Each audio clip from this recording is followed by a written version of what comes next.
Hey, this is Mike. Thank you so much for choosing this video. Today I'm in Whiteville, North Carolina, visiting Van Underwood Chrysler Jeep Dodge Ram, and I'm checking out a 2021 Jeep Wrangler Unlimited Rubicon 392. This Jeep is sitting on 285/70 BF Goodrich tires, wrapped around 17-inch alloy wheels that are beadlock ready. It also has four-wheel disc brakes with ventilated rotors on all four wheels. The foundation for the 392 is the Rubicon, Jeep Unlimited Rubicon. So there is a huge overlap in features and styling with the Rubicon.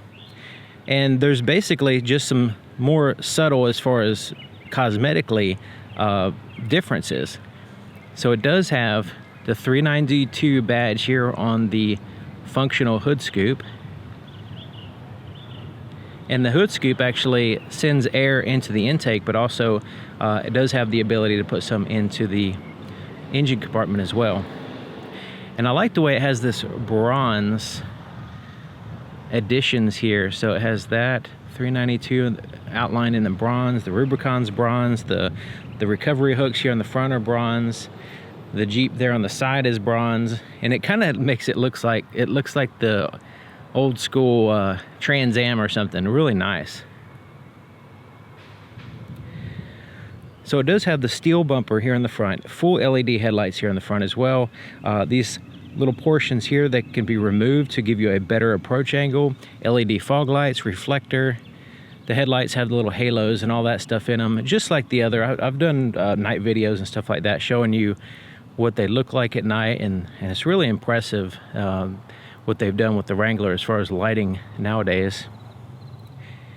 So there's a lot of cooling going on. So the front end is like similar to the Renegade, to kind of give it that extra cooling there in the front. Other than the slight bulge there in the hood and the bronze accents, it basically looks like a Rubicon from a distance, especially here on the profile. But it also has these bronze wheels. They're alloy wheels with that bronze finish on them, and they are beadlock ready as well. So if you do some serious off-roading, you can have that capability. It also has the rock rail on the side. So this is not a side step or anything. This is just a really tough rail right there, so that way it keeps rocks and debris from hitting up and damaging the side of the vehicle. So this is extra protection there. The interior has mostly black, but it does have the bronze stitching in certain places there in the door, here on the leather seats. And it also has the Rubicon 392 with that same color embroidered there in the back of the leather seats.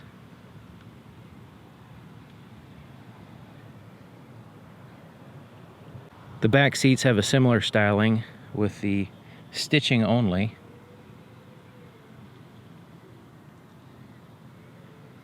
There's a power inverter and two USB charge ports back here.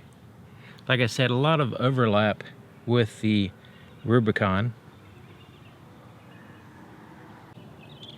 Taking a look at the back here, it has the matching spare tire on the back, and it has the soft top as well here at the very top, and that is retractable. So you just push a button and it retracts back. It's just like the Rubicon optional feature. One of the main things back here that's different is the exhaust. It actually has a dual exhaust ports, and there's one there to the right and there to the left. Also a bronze recovery hook, just like the fronts. Now it has the parking sensors and a lot of other features, like I mentioned, just like the Rubicon, the backup camera, the LED taillights, all that good stuff, and the full proximity key system. There's the key itself is basically just like the Rubicon. There's nothing special about it. Too bad. It'd be nice to have like 392 or some kind of bronze on it, just to kind of separate it from the rest of the trims. The cargo space is basically the same. There's a slight difference. I'll show you that in a second. There is a nice little plaque back here. It does have that bronze color, and it says the Rubicon. Kind of gives you a nice little accent. But you can fold the seats down. It has this Alpine subwoofer, 12-volt power supply back here that's connected to the battery, just like the Rubicon. You fold the seats down, you have lots of room. But under here is a storage compartment, and you notice it's kind of limited. You have a smaller part there, and then this part here is filled in. So it's a slight difference there, but not a big deal. Like the Rubicon, it does have the fuel door cover. Now starting it up, you'll hear a big difference between any other Jeep in the last 40 years. Sounds completely different than this. So let's go ahead and start it up. Now it has cutouts here in which it changes the exhaust sound. And I have the loudest sound now, so when we can start it up, we can hear it.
So here's the engine compartment, and it has the Hydro Guide hood scoop. So the hood scoop is functional, and so it allows air to come in, and it gets pushed in, and then there's two ways for the air to go, actually three ways. So it can continue on and go out here. So these little flaps right here allow the air to go out but not in. So it controls the airflow. Same thing with this, has a little flap there, allowing air to go out but not in. And then here is the majority of the volume of the air will go through here, most likely, because it actually has a suction. Because here is the intake on the engine. So this huge funnel here. So it seals up with this when you close the hood, and then that way it allows that fresh, colder air to get into the intake. And I think part of the reason why they have these flaps is they don't want any hot air to get into the engine. So they have, try to force the cold air into the engine. But additional air can go out those little flaps if needed, if necessary. So here we go. We got some more of that bronze on top of the engine. And this is basically a Scat Pack 392 engine, or the SRT 392.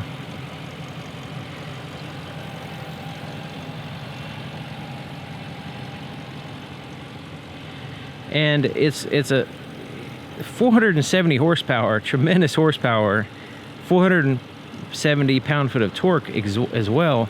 And it's paired to an 8-speed automatic transmission, and it's a full-time four-wheel drive system, which is interesting. Considering this is a Rubicon vehicle foundation, there's not a lot of things that are surprising in here, except for the steering wheel is sportier, and it has the bronze stitching there on the inside, and it also has paddle shifters, and I kind of half expected them to be bronze, but they're not. But paddle shifters on a Wrangler, isn't that neat? And they're connected to the steering wheel, not the column, and they're right above the buttons on the back of the steering wheel, so you can access both relatively easy.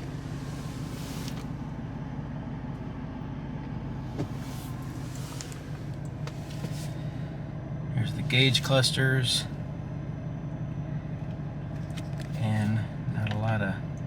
surprising things in here. It does have the off-road pages and key information for off-roading, just like the Rubicon would.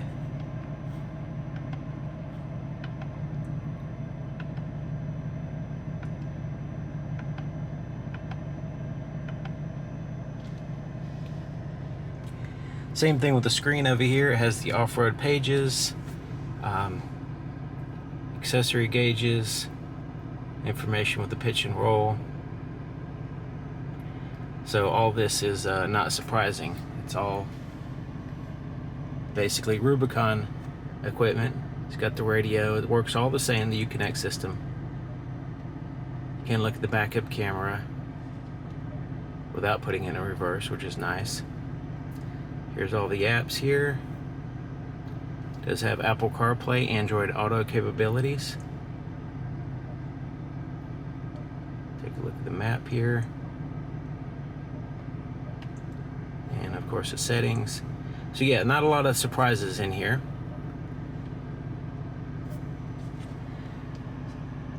Now it has the heated steering wheel, heated seat for the driver and passenger,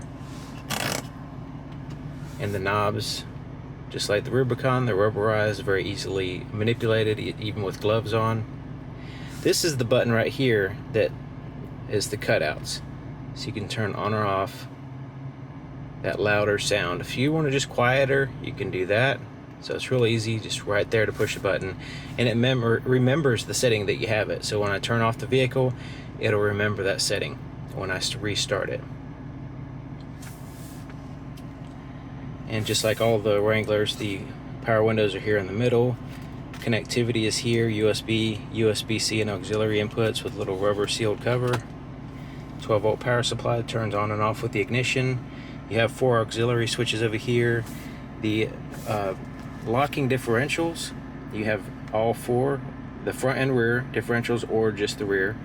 Off-road plus, I've had a lot of clarifications in the comments on that. It is a feature that depending on what mode you're in, it does different things. So I basically just copy and paste the wall of text that is in the manual that explains what that does in the description or the comments. Sway bar disconnect, it does have that capability as well. So here's the four-wheel drive controls, and basically it's a four-wheel drive automatic is the default there. It does have part-time four-wheel drive capabilities, neutral and four-wheel drive low. And there's the shifter. It does have the manual, like a ratchet shifter you can change through the gears, or in this case now you can use the paddle shifters.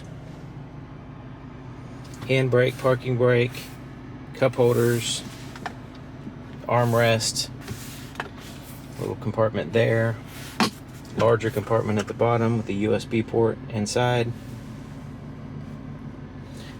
and a light. Now it does have the auto dim rearview mirror, parking sensors, heated side mirrors. It has the button up here to open up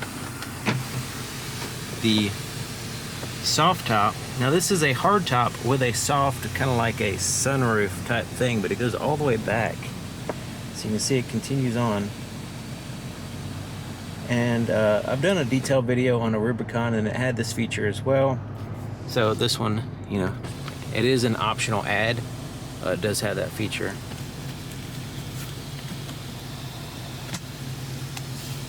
Visors have like a vinyl covering on it.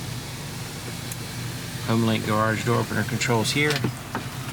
But yeah, basically, I mean, it's a Wrangler Rubicon with a massive, awesome engine, and that's the thing, you know. It's a more powerful Rubicon, and it sounds cool. It feels good. It's a heavy vehicle, but it has that torque and power that is unmatched, basically, of any Wranglers in the past.